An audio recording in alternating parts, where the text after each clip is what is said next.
At nandito na naman tayo sa Promise Bridge ng Dubai. At kung nahanap mo na ang iyong tunay na pag-ibig, ay maaari mo rin itong tatak.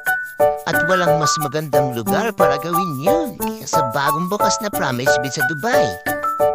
Tulad ng sa sikat na Pont des Arts Bridge sa Paris, ang mga taong bumibisita sa Promise Bridge malapit sa Moshik Park sa Arcoanege ay maaari ding ipakita ang kanilang pagmamahalan sa mundo sa pamamagitan ng paglalagay ng padlock sa tulay at paghahagis ng susi sa tubig.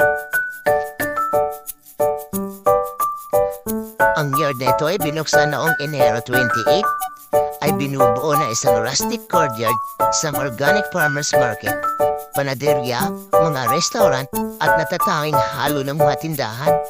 Ngunit ang pinatampok nito ay isang lawa na may dalawang tulay.